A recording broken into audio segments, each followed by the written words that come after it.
An investigation into a series of alleged multi-million-dollar fraud schemes in Minnesota involving the state's large Somali community. Federal prosecutors are accusing the nonprofit group Feeding Our Future and its partners of stealing federal nutrition aid by falsely claiming they helped to distribute food to thousands of children during the COVID-19 pandemic. Treasury Secretary Scott Bessent says the Trump administration is also investigating whether this money was funneled to an al-Qaeda affiliate based in Somalia.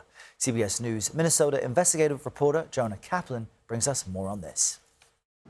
Minnesota is reeling from a fraud scandal involving $1 billion siphoned from multiple federal programs during the COVID pandemic.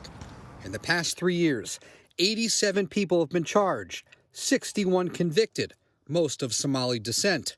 Erica MacDonald was U.S. Attorney for the District of Minnesota during the first Trump administration. What happened in Minnesota where fraud was able to run rampant that it didn't in other states?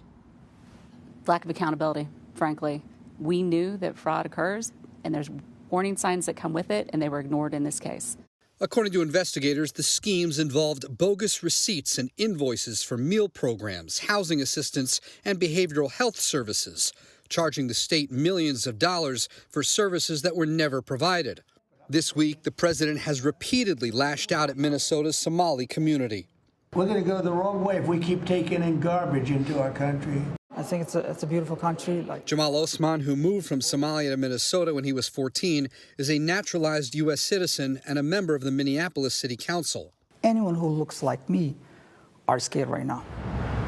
The fear comes as the Somali community here is bracing for a surge of ICE agents cracking down on migrants who have been issued final deportation orders. The president is pointing to the fraud cases in Minnesota, and we know that a majority of the suspects are of Somali descent. How is your community taking that? Well, my community is upset. Yes, people commit crimes, but the entire community should not be blamed based on what some individuals did.